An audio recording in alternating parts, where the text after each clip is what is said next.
حدیث کی کتابوں کے اندر بھی یہ موجود ہے، یہ دو چار نہیں ہیں. آپ دیکھیے ذرا ان کو اٹھا کے، روشنی سے تاریکی کی طرف لے جائیں گے تمہیں. ان پہ کوئی تنقید نہیں کر سکتا. ان کا عقیدہ یہ ہے کہ بخاری اور مسلم کی کسی ایک حدیث کا انکار بھی انسان کو اسلام کے دائرے سے خارج کر دیتا ہے. تو میری تو چھوڑیے، میرے خلاف تو ہزاروں علماء نے کفر کا فتویٰ لگا دیا. آپ نہ کہیں ان پہ تنقید کر دیجیے گا. لیکن میں تو خوش ہوں گا کہ ہم یار جنت ہم یار کٹھے ہی چلیں گے تو عزیزان من، یہ تو تھی روایات. قرآن جیسی کتاب نور علی نور، اس کی اب تفاسیر ہونے لگی. وہ تفاسیر انہی روایات یا جن کو احادیث کہتے ہیں، ان کی روشنی میں وہ تفسیریں ہوئی ہیں قرآن کی. ایک نمونہ اس کا بھی سن لیجئے صاحب. حضرت نوح علیہ السلام کی کشتی کا تو آپ نے سنا ہوگا نا، کہ اس میں وہ نجات ملی تھی طوفان سے ان کی. اب قرآن نے اتنا ہی بتایا ہے کہ وہ کشتی انہوں نے بنائی تھی اور وہ پھر اس میں سے پار ہو گئے. اس کی تفصیل قرآن نے نہیں دی، روایات نے تفسیر دی، تشریح دی. تفسیر ابن کثیر ہمارے ہاں بڑی معتمد تفسیر ہے. اب ان میں اس کشتی کی تفاصیل دی ہوئی ہیں. قرآن تک ہی رہیں تو پھر اس میں لطف کیا آیا، یہ ان کا لفظ ہے، میں کہہ رہا ہوں لطف. بڑھا بھی دیتے ہیں کچھ زیب داستاں کے لیے. اب دیکھیے پھر وہ زیب داستاں کے لیے بڑھانا جو ہے وہ بڑا ہوا، یہ زیب داستاں اصل میں کہیں اور گم ہی ہو گئی ہے. کشتی نوح کے متعلق اس تفسیر میں ہے کہ وہ 1200 ہاتھ لمبی اور 600 ہاتھ چوڑی تھی. کوئی نہیں پوچھتا کہ کہاں سے آپ کو معلوم ہوا، لکھ دیا ساتھ اس کے لیے فلاں روایت میں آیا صاحب. چلو 3 درجوں کی تھی، ایک میں جانور اور چوپائے تھے، دوسرے میں انسان، تیسرے میں پرند. جب جانوروں کا گوبر پھیل گیا تو اللہ تعالیٰ نے حضرت نوح کی طرف وحی بھیجی کہ ہاتھی کی دم ہلاؤ. اس کے ہلاتے ہی اس سے خنزیر، نر اور مادہ نکل آئے اور وہ میلہ کھانے لگے. چوہوں نے جب اس کے تختے کترنے شروع کیے تو حکم ہوا کہ شیر کی پیشانی پر انگلی لگاؤ. اس سے بلی کا جوڑا نکلا اور چوہوں کی طرف لپکا. تفسیر ابن کثیر روایات کی بنا پہ تفصیل بیان ہو رہی ہے.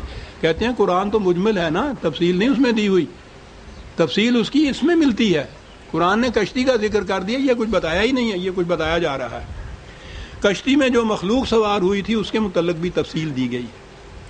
لکھا ہے کہ حضرت نوح کو حکم خدا ہوا کہ اپنے ساتھ جاندار مخلوق کی ہر قسم کا ایک ایک جوڑا نر مادہ سوار کرا لو. سب سے آخر گدھا سوار ہونے لگا.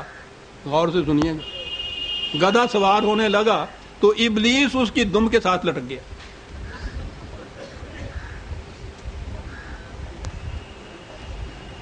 جب اس کے 2 اگلے پاؤں کشتی میں آ گئے گدھے کے، تو اس نے اپنا پچھلا دھڑ اٹھانا چاہا تو وہ اٹھ نہ سکا. اس کے ساتھ تو ابلیس لٹکا ہوا تھا، کیونکہ دم پر اس ملعون کا بوجھ تھا. حضرت نوح جلدی کر رہے تھے. گدھا بہتیرا چاہتا تھا لیکن پچھلے پاؤں چڑھ نہیں سکتا تھا. آخر آپ نے فرمایا کہ آ جا، وہ تیرے ساتھ ابلیس بھی ہو. تب وہ چڑھ گیا اور ابلیس بھی اس کے ساتھ آ گیا. حقیقی بیٹے کو تو خدا نے یہ کہہ دیا کہ نہیں، وہ ایمان میں تمہارے ساتھ شامل نہیں، وہ نہیں آ سکتا کشتی میں. ابلیس آ گیا اور وہ اس طرح سے آ گیا، مجبوری سے کھوتے نو سوار کروانا سی، پہاڑ نال ہی آ گیا. عزیزان من، نہ ہنسیے، نہ ہنسیے خدا کے لیے، نہ ہنسیے، روئیے، ماتم کیجیے اس امت کی تباہی پر. یہ ہیں آپ کے ہاں کے علوم. 7 یا 9 سال تک یہ پڑھائے جاتے ہیں آپ کے دارالعلوموں میں، اور اس کے بعد وہ علماء کرام کا سرٹیفکیٹ حاصل کر لیتے ہیں. اور اب تو ان کو گریجویشن تک کا درجہ دیا گیا ہے. آئندہ آپ دیکھیے گا سیاست کے اندر جہاں کوالیفیکیشن ایجوکیشنل ہوں گی، ان کو ایم اے یا بی اے کے برابر درجہ دیا جا رہا ہے. یہ کچھ پڑھ کے وہ وہاں سے نکلتے ہیں. بہرحال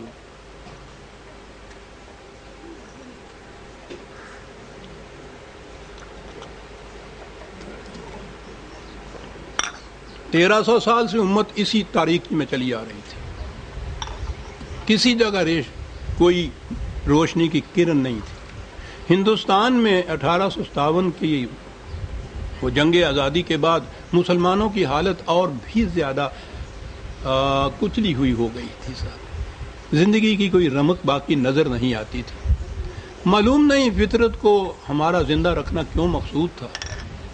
شاید اس عذاب کے دیکھنے کے لیے کہ ایسے وقت میں اس کی طرف سے ایک کوئی ایسا بطل جلیل پیدا ہو جاتا ہے کہ وہ اس وقت تو ڈوبتی ہوئی ناؤ کو بچا لیتا. ایسے وقت میں غدر کے آزادی جنگ کے بعد سر سید پیدا ہو گیا.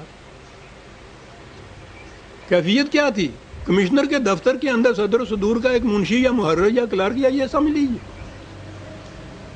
سیاست کے میدان میں انہوں نے یہ کچھ کیا ہے، تفصیل میں تو میں نہیں جاؤں. ایک ہی چیز جس پہ مدار ہوا آپ کے ہاں کا، پاکستان کا، اپنے ہاں کے کمشنر کو جس کے ماتحت وہ کام کر رہے تھے اس سے کہا کہ اپنی قوم کو متنبع کر دو کہ وہ ہندوستان کے سارے باشندوں کو ایک قوم فرض کر کے اپنی سیاست چلا رہی ہے.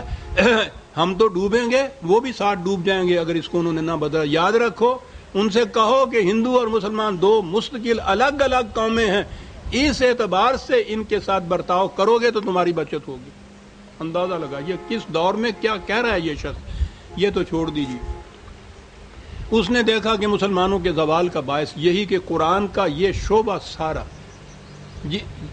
یعنی یہ آیات جو علوم فطرت کے متعلق ہیں سینکڑوں کی تعداد کے اندر ہے، احکام کی آیات اس کے مقابل میں بہت کم ہیں.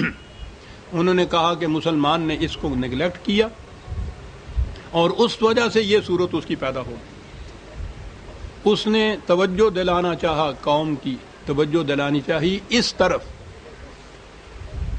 اس زمانے میں فطرت کا لفظ جو تھا وہ، اور اب بھی ہمارے ہاں، وہ نیچر کے معنی میں استعمال نہیں ہوتا. اس کی فطرت ہی ایسی ہے، آپ کو یاد ہے نا، اس معنی میں استعمال ہوتا ہے.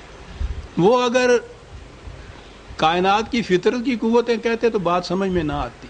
انگریزی میں لفظ اس کے لیے نیچر تھا. Laws of nature, forces of nature, nature کا لفظ انہوں نے اپنے ہاں اسی لفظ کو اپنایا اور یہ کہا قوم سے کہ یاد رکھو جب تک علوم نیچر جو ہیں ان کو تم نہ سمجھو گے، جب تک نیچر کی قوتوں کو تم مسخر نہیں کرو گے، زندہ نہیں رہ سکو گے. باقی قوموں سے آگے بڑھنا تو ایک طرف رہا. نیچر دعوت دیتے چلے گئے وہ نیچر کی.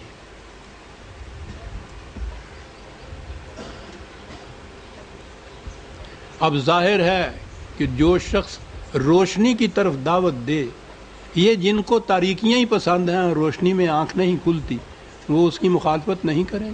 سر سید کی مخالفت میں ذرا اور کچھ نہیں تو حالی کی حیات جاوید پڑھ کے دیکھیے. طوفان برپا ہوا اس اکیلے شخص کے خلاف. داد دیتا ہوں اس بطل جلیل کی کہ کتنے بڑے سیلابوں اور طوفانوں کا اس نے تنہا مقابلہ کیا. یہاں سے سارے علماء نے تو فتوے دیے ہی تھے کفر کے، جی نہ بھرا. مکے مدینے گئے اور وہاں سے فتوے لائے اس کے کفر کے،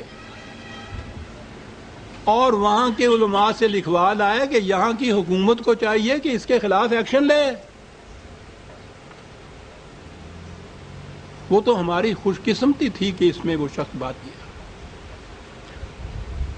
نیچر کے علوم اس زمانے میں بھی اب بھی انگریزی زبان کے اندر ہی ہیں. ویسے تو دوسری زبانیں فرینچ وغیرہ بھی ہیں، لیکن ہم لوگ جو سمجھ سکتے تھے وہ انگریزی کے. انہوں نے کہا کہ اس کے لیے پہلی چیز یہ ہے کہ انگریزی کی تعلیم تمہیں حاصل کرنی چاہیے. انگریزی کی تعلیم حاصل کرنے کے خلاف کفر کے فتوے لگ.